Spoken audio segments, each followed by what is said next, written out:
አታጎሳቁሏት ነፍሳችሁ በዝሙት በተንኮል በዘረኝነት በክፋት አታጎሳቁሏት ሲል የተዋሳችሁት ነው። የተዋሳችሁትን ጠብቁ። ስጋችሁ ከእግዚአብሔር የተቀበላችሁት በእናንተ የሚኖረው የመንፈስ ቅዱስ ቤተ መቅደስ እንደሆነ አታውቁምን? የነፍሳችን መቅደስ ነው ስጋችን።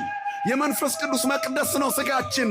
መጽሐፍ እንደሚለው በዋጋ ተገዝታችኋልና የራሳችሁ አይደላችሁም። ስለዚህ በስጋችሁ እግዚአብሔርን አክብሩት። ወዮ ወዮ ብሎ የጮኸው የተዋስኩት ነው ያለው ነፍሱን ነው። በዝሙት እየረከሰች ያለችው ነፍሱ ስጋ ስጋውን እያየች እየበላች እየተሽማቀቀች በስጋ ተሸፍና ታፍና ታንቃ እሪ የምትለው የነፍስ ጩኸት ነው። ይሄ ንስሐ የነፍስ ጩኸት ነው። ንስሐ እግዚአብሔርን መናፈቅ ነው። ስለዚህ እያንዳንዱ ክርስቲያን በየቀኑ ንስሐ መግባት አለበት። ከነፍስ አባቱ ጋር የሚገናኝበት ዋና ዓላማ ለውድቀቱ ትንሣኤ፣ ለእድፉ መታጠብ፣ ለመቆሸሹ መጥራት ነው። እግዚአብሔር ያጥራን ሁላችንን። ታስበን ይንበረድ ወጻዱ እጠበኝ ከበረዶ ይልቅ ነጭ እሆናለሁ። እግዚአብሔር ካነጻን እንጠራለን። ጌታ ሆይ እጄንን እግሬን አንተ ታጥበኝ ዘንድ አይገባም አለ ጴጥሮስ። የትህትና አባት ክርስቶስ ዝቅ ብሎ የደቀ መዛሙርቱን እግር አጠበ። ዮሐንስ 13 እኔ ካላጠብኩ እድል ፈንታ አይልም አጠራም አለው። ማን ሲያጥበን እንጠራለን። ስለዚህ ንስሐ ያስፈልጋል። የተዋስኩት ነው ይሄ ነፍስ በእግዚአብሔር ፊት ዋለ ነፍሴ ምን ይዤ ነው የሚባለው ለዚህ ነው። የነፍሳችን ትልቁ ምግቧ ናፍቆቷ ምስጋና ነው። ናፍቆቷ እግዚአብሔር ነው። ማእዜ በጸማት ነፍሴ አበ እግዚአብሔር፣ ነፍሴ ወደ ሕያው አምላክ ወደ እግዚአብሔር ተጠማች። መዝሙር 41 ጸማት ነፍሴ አበ እግዚአብሔር ሕያው ይላል። ማእዜ በጽ ወሬ ገጾ ለአምላኬ፣ መቼ ተነስቼ አምላኬን ፊት ያለው ነፍሴ ወደ እግዚአብሔር ተጠማች። ወደ ዋና ወደ ሰሪዋ የእግዚአብሔር እስትንፋስ ነው በውስጣችን ያለው። ስለዚህ አደራ ተቀባዮች ነን። ከማባከን መድኃኔዓለም ሁላችንን የሚጠብቀን። ስለዚህ የራሳችን አይደለንም፣ ተበዳሪዎች ነን። በአደራ የተሰጠንን ነፍስ በንጽህና መጠበቅ አለብን። ክርስትና የንጽህና ሕይወት ያዛል። ባለአደራዎች ነን። በዝሙትና በዘፈን በዳንኪራና በርግማን በጥንቆላና በመተት በክፋትና በምቀኝነት በሐሜትና በተለያዩ ስህተቶች በዘረኝነትና ጎጠኝነት በደም አፍሳሽነትና በጥላቻ በእነዚህ ባህር ውስጥ አስጥመን እንዳናጠፋት ወየው ሰመጠብኝ የተዋስኩት ነው። እነዚህ ባህር ውስጥ ነፍሳችን ሰጥማለች። ከነዚህ ከጠቀስናቸው ኃጢአቶች አንዱ እኛን ይዞናል። ወየው የኔ አይደለችም ነፍሴ ብለን ጮኸን በንስሐ እንድናወጣት ያስፈልጋል። የነፍሳችን ባለቤቷ እግዚአብሔር ነውና ተንከባክበን ልንጠብቃት ይገባል። ስንንከባከባት ምን ያደርጋል? እግዚአብሔር በበረከት ዙሪያችንን ያሰፋልናል። ጠበበኝ ቤቴ፣ ሕይወቴ በበረከት ተትረፈረፈ፣ ጎተራዬ ሞላ፣ ማጀቴ የተትረፈረፈ ሆነ፣ ምስጋናዬ እንኳን ሞልቶ ፈሰሰ ለማለት ያብቃን መድኃኔዓለም። ሌላኛው ሶስተኛው የሰውየው ጩኸት ነው። የሰውየው ጩኸት ንስሐ ነው። ቅድም እንዳልነው በቸልተኝነት ያረከሳት ነፍሱ ጠፍታ እንዳትቀር ወደ እግዚአብሔር ጮኸ ወይንም ንስሐ ገባ። ወደ ንስሐ አባታችን ተናዘን ስንጮህ እግዚአብሔር ይሰማናል። ኤርምያስ 33 ቁጥር 3 ወደ እኔ ጩህ እኔም እመልስልሃለሁ ይላል። ከዚያ በኋላ አንተም የማታውቀውን ታላቅና ኃይለኛ ነገር አሳይሃለሁ። የማቴዎስ ወንጌል ምዕራፍ 8 ቁጥር 4 ላይም ራስህን ለካህን አሳይ። ዝም ብሎ መመላለስ ክርስትና አይደለም። አሁን እኛ ድራማ የምንሰራ ሰዎች በየቀኑ እንመላለሳለን፣ ግን ከንስሐ አባታችን ጋር ተነጋግረን አናውቅም። ይሄ በሚዲያ ላይ ትልልቅ ክር አስሮ ቁጭ ብሎ ኦርቶዶክስ ነኝ ብሎ ትንታኔ የሚሰጠው ሁሉ በቤተ ክርስቲያኒቱ መዝገብ ውስጥ አብዛኛው ጊዜ የሌለ ሆኖ ይገኛል። ንስሐ አባት የሌለው፣ ደብር የሌለው፣ አጥቢያ የሌለው ግን ተቆርቋሪ፣ እርማት ሰጪ፣ ለጳጳሳት ሁሉ እርማት ሰጪ፣ ለሃይማኖት መሪዎች እርማት ሰጪ፣ ለመምህራን ተቺ፣ የፈለገውን ተናጋሪ፣ ግን አንገቱ ላይ ነው ክሩ ያለው። ቤተክርስቲያንን አያውቃትም። የሴትና የወንድ በር ላይ ይችላል። ተሰሚ ለመሆን እንደ ልብ መሆን ይቻል ይሆናል። ጻድቅ ለመሆን ግን ጥግ ያስፈልጋል። እየሰማችሁ ነው አይደል? ስለዚህ ቦታ ያስፈልገናል። ጥጋችን ደግሞ እግዚአብሔር ነው። እሱን የምናገኘው በንስሐ አባታችን ንስሐ ገብተን ነው። ስለዚህ ንስሐ አባት የሌለው በአንዲት ቤተክርስቲያን አጥቢያ ያልተመዘገበ ክርስቲያን ዝም ብሎ ቢጮ ጩኸቱ ስጋዊ ነው። ከጣራ በላይ ጮኸን የስጋ ብቻ እንዳይሆንብን እግዚአብሔር ይጠብቀን። ስለዚህ ንስሐ የተዘጋጀ ወድቀን እንድንነሳ፣ ታመን እንድንፈወስ፣ ቆሽሸን የነበርነው እንድንጠራ ነው። ጻድቅ 7 ጊዜ ይወድቃልና ይላል ምሳሌ 24:16 ክርስቲያንን እኮ ነው። ጻድቅ 7 ጊዜ ይወድቃልና ይነሳማል። ኃጥእ ግን አንዴ ይወድቃል አይነሳም። ምክንያቱም አምላክ የለው፣ መሪ የለው፣ ንስሐ አባት የለው፣ ይወድቃል፣ አይነሳም። ጻድቅስ 7 ቢወድቅ እንኳን አበስኩ ገበርኩ እያለ ቀኖና እየተቀበለ ምን ይሆናል?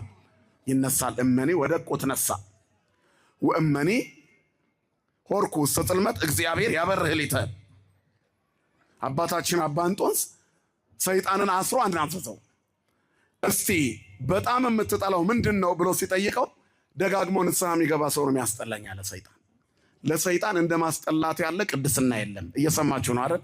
ሰይጣን ከወደደን ወዮልን። በሰይጣን ፍቅር ከመጠመድ እግዚአብሔር ይሰውረን። ንስሐ ገብተን ለመለወጥ ያብቃን። ሌላው የነብዩ ኤልሳዕ ጥያቄ ነው። ወዴት ነው የወደቀው? ራእይ 2:5 ላይ እንግዲህ ከወዴት እንደወደቅ አስብና ንስሐ ግባ።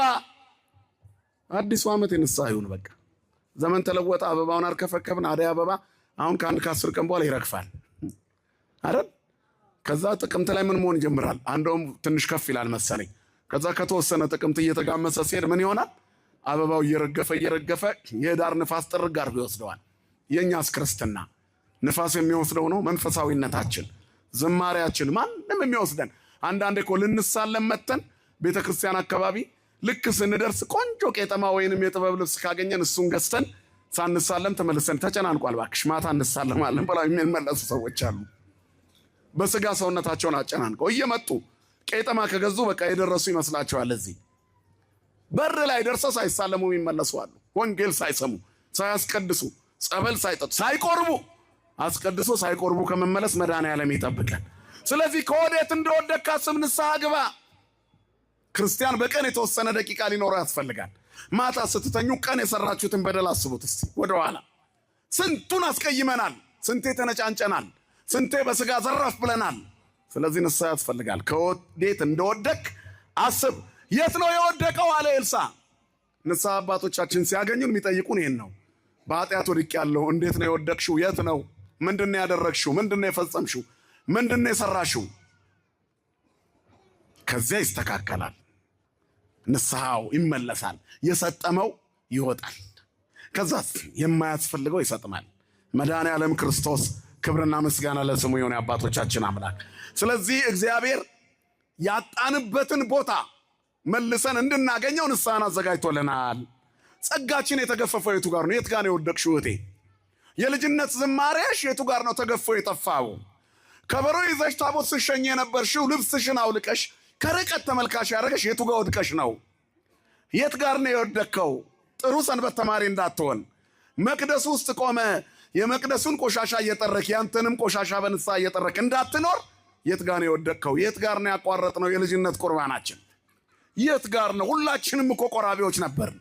ለምንድን ነው ያቋረጥነው? ከወዴት እንደወደቅክ አስብ። እግዚአብሔር እንደተለየን አላወቅንም እኮ።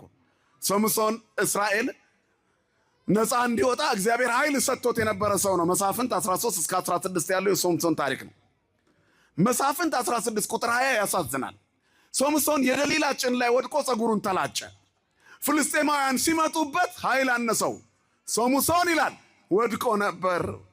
እግዚአብሔር እንደተለየው አላወቀም ነበር። እንደ ቀድሞው አደርጋለሁ አለ። እግዚአብሔር ተለይቶታልና አልቻለም። እግዚአብሔር ተለይቶናልና ጾሙን አልቻልነውም፣ መዝሙሩን አልቻልንም፣ ይቅርታ ማድረግ አልቻልንም፣ የዚህን ዓለም ውጣ ውረድ መቋቋም አልቻልንም። እግዚአብሔር ተለይቶናልና ከወዴት እንደወደቅክ አስብ፣ ንስሐ ግባ። የት ነው የወደቅከው ይላል እግዚአብሔር ይፈልጋል። አይቴሃሎ ከአዳም አዳም ሆይ የት ነህ? የት ነህ ይላል እኮ እግዚአብሔር ይፈልጋል። አንተን ካገኘ በኋላ ወንድምህስ የት ነው? ለቃየል አቤል የት ነው አለው። ለአዳም አንተ የት ነህ አለው። ሁለቱም ጥያቄ የነፍስ ጥያቄ ነው። ራስህ ካልተነሳ አትድንም፣ ወንድምህንም ካላነሳው አድንም። ክርስቲያን ራሱ ድኖ ሌሎችን የሚያድን ነው። እኛ ግን ተላላፊ በሽታዎች ነን። ዋሽተን ቀላምደን የከበርንበትን መንገድ ነው የምናሳየው። እግዚአብሔር የሚገኝበትን መንገድ አናሳይም። እግዚአብሔር በሽታዎች ከመሆን ይሰውረን ሁላችንም። ስለዚህ ወንድም የት ነው? አንተ የት ነህ ይላል። ሲፈልገንስ አልዓዛርን ወዴት አኖራችሁት? ዮሐንስ 11:34 ሐኪም ቤት ስትሄዱ ምን ይላቸዋል ሐኪሙ? ምንህን ያመመህ እኮ ይላል አይደል? ዝም ብሎ ቀጥታ አገባ። ምርመራው የሚጀምረው በኢንተር